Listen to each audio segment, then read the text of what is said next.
हे मित्रांनो, तुम्हाला नमस्कार करतो. ओम श्री गणेश देवताय नमः. ओम श्री कुळ देवताय नमः. ओम श्री गुरुदेवताय. ओम सर्वश्री इष्ट देवताय नमो नमः. ओम नारायणाय विद्महे वासुदेवाय धीमहि तन्नो विष्णु प्रचोदयात. ओम महालक्ष्मीच विद्महे विष्णुपत्नीच धीमहि तन्नो लक्ष्मी प्रचोदयात. शिवशरणात मित्रांनो, मी कडाप्पा परत एकदा आपल्या समोर हजर आहे. माझ्या धर्मकरम चॅनलमध्ये आपले सहर्ष स्वागत करीत आहे. मित्रांनो, आपल्या सनातन हिंदू धर्मातील सणवार व्रतवैकल्याच्या साखळीमध्ये आज मी आपणास एकादशी या महान व्रतासंबंधी महत्वाची माहिती व पूजाविधी सांगणार आहे. तेव्हा आपणा सर्वांना माझी नम्र विनंती की माझा व्हिडिओ आपण शेवटपर्यंत पाहावा आणि ऐकावा. मित्रांनो, शालिवान शके 1947 विश्वासू नाम संवत्सर उत्तरायणी वसंत ऋतू फाल्गुन मास कृष्ण पक्ष रविवार दिनांक 15 मार्च 2026 रोजी पापमोचनी एकादशी आहे. मित्रांनो, तेव्हा एकादशीच्या काही ठळक नियम आपण लक्षात ठेवायचे आहेत आणि आठवणी ते आचरणात आणायचे आहेत. मित्रांनो, एकादशीच्या आदल्या दिवशी सूर्यास्तानंतर अन्न ग्रहण करणे शक्यतो टाळा किंवा अन्नाचे प्रमाण कमी ठेवा. अचानक अशौच आले असता केवळ उपवास करावा आणि माळेविना सतत मंत्रजप सुरू ठेवावा. कोणत्याही देवतांचे प्रत्यक्ष दर्शन मात्र घरीदारी व मंदिरात कुठेही घेऊ नका. मित्रांनो, आज अग्नी पृथ्वीवर असर आहे, त्यामुळे आपण नव्याने हवन सुरू करू शकतात. फक्त पुढे जाऊन ते बंद पडू नये याची काळजी घ्या, अन्यथा आपल्याला दोष लागू शकतो. मित्रांनो,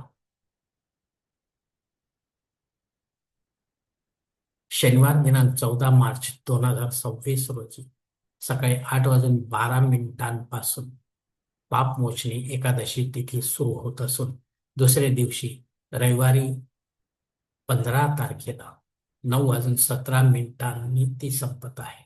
उजाडती तिथी म्हणून आपण रविवारची एकादशी करणार आहोत. मित्रांनो, हे लक्षात घ्या. भगवान विठ्ठल रुक्माईचे किंवा लक्ष्मीनारायणचे विधिवत अभिषेकयुक्त पूजन सकाळी मंदिरात होणाऱ्या सोहळ्याच्या वेळी आपण अवश्य हजर राहा, अन्यथा केवळ विधिवत दर्शन दिवसभरात केव्हाही घ्या. मंदिरात जाताना मंदिरात लागणारे पूजा साहित्य यथाशक्ती घेऊन जाणे, अन्यथा योग्य अशी रक्कम यथाशक्तीने दानपेटीत टाकणे.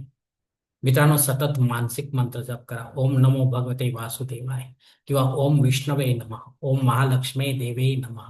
लक्ष्मीनारायणचा स्वतंत्र गायत्री मंत्र व विठ्ठल रुक्माईचा एकत्रित गायत्री मंत्रही आपण घेऊ शकता. मित्रांनो, ओम रुक्मिणी पतिये विद्महे भक्त दर्शनाय धीमहि तन्नो विठ्ठल प्रचोदयात.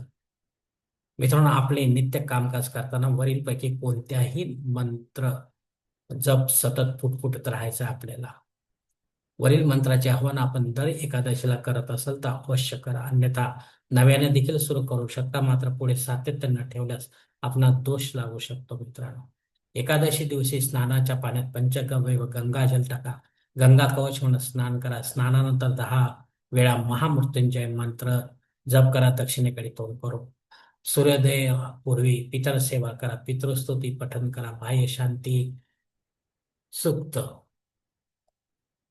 व पितृसूक्त पठन व हवन करा. पितर सेवा रोज करत असाल तर करा, अन्यथा नव्याने देखील सुरू करू शकता किंवा मग केवळ पठन करा. मित्रांनो, पण ज्या वेळेला नव्याने सुरू कराल तर त्याचे सातत्य ठेवा. मित्रांनो, सूर्योदय गायत्री मंत्राने सूर्यदेवतेला अर्घ्य द्या. आपल्या घरच्या वृंदावनातील तुळशीची पंचोपचार पूजा सकाळ संध्याकाळ करावी. एकादशी काळात मित्रांनो, चुकूनही तुळशीचे पाने तोडू नका. ब्रह्मचर्याचे तंतोतंत पालन करा. मित्रांनो, कोणत्याही लहान मोठ्या जीवाची हत्या करू नका. गोमातेला ऋतुफळांचा घास जरूर खाऊ घाला. कामविषयी सेवन करणे, तसेच दुपारी झोपणे व केस नखे कापणे इत्यादी कामे कटाक्षाने टाळा. मित्रांनो, फराळाचे खानपान थोडे कमी करावे. एकादशी काळात दूध व दुधाचे पदार्थ वा ऋतुफळे व त्यांचा रस ग्रहण करावा. फराळाच्या वा अन्नाच्या नैवेद्यात तुळशीपत्र अवश्य ठेवा. आज तिखटा मिठाचे पदार्थ अजिबात खाऊ नका, अन्यथा आपला उपवास वाटेल. मित्रांनो, रात्री विष्णू सहस्त्रनाम थोड्या मोठ्या आवाजात पठन करायचे आहे आपल्याला. आपण स्वतः रात्री थोडे जागरण करून एकट्याने भजन कीर्तन करावे. एकादशीचा उपवास न करणाऱ्या भक्तांनी किमान या एकादशीच्या दिवशी तांदूळ व तांदळाचे पदार्थाचे सेवन करणे कटाक्षाने टाळावे. तसेच वांगी, मुळा, कांदा, लसूण, मसूर डाळ, पांढरे मीठ व मध इत्यादींचे सेवन देखील टाळावे. मित्रांनो, उपवास सोडण्याआधी ब्राह्मण देवतांना आपल्या घरी बोलावून त्यांना संकल्प सोडून अन्न, वस्त्र, जानवे, जोड, तुळशी माळा व दक्षिणा इत्यादी यथाशक्ती विधिवत दान करावे. गोरगरिबांना अन्न वस्त्र देखील द्यावे. सोमवारी सकाळच्या देवपूजेत देवतांना दाखवलेला नाश्ता नैवेद्य आपण ग्रहण करून उपवास सुरू शकता मित्रांनो. आदिवासी काळ संपलेला असल्यामुळे त्याचा या ठिकाणी उल्लेख केलेला नाही मित्रांनो. मित्रांनो, पाप मोचनी एकादशीचे फळ काय आहे? जर आपण या व्रताचे तंतोतंत पालन केले आणि उपवास केला, जे सांगितले या नियमाप्रमाणे आपण जर हे व्रत केले तर काय फळ मिळणार? तर शुभ मुहूर्तावर लक्ष्मी नारायणची पूजा केल्यास भगवान विष्णूसह देवी लक्ष्मीचा विशेष आशीर्वाद आपल्याला प्राप्त होतो मित्रांनो. आता मुहूर्त म्हणजे सकाळचाच मुहूर्त असतो, ज्या वेळेला मंदिरामध्ये लक्ष्मीनारायणचा अभिषेक होत असतो पुरुष सुक्ताने स्त्री सुक्ताने, त्यावेळेला आपण हजर राहणे गरजेचे आहे मित्रांनो. अन्यथा राहू शकत नसाल तर मग दिवसभरात केव्हाही आपण त्यांचे दर्शन विधिवत घेऊ शकता मित्रांनो. सर्व मनोकामना पूर्ण होतात. मोक्षाचा मार्ग खुला होतो. जीवनात धन सुख समृद्धी येते मित्रांनो. याशिवाय माणसाला सर्व तीर्थक्षेत्रांचे दर्शन आणि गायीचे दान करण्यापेक्षा अधिक पुण्य प्राप्त होते. व्रत कथाही वाचावी किंवा ऐकावी, याने अनेक जन्माचे पापे नष्ट होतात मित्रांनो.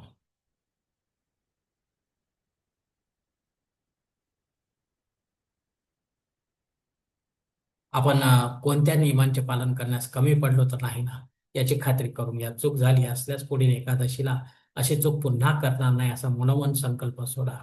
मित्रांनो, माझ्या माहितीत असलेल्या नियमांचा उलगडा आपला समोर केला आहे. याशिवायही आणखी काही नियम असतील तर त्यांचे पालन आपण अवश्य करावे.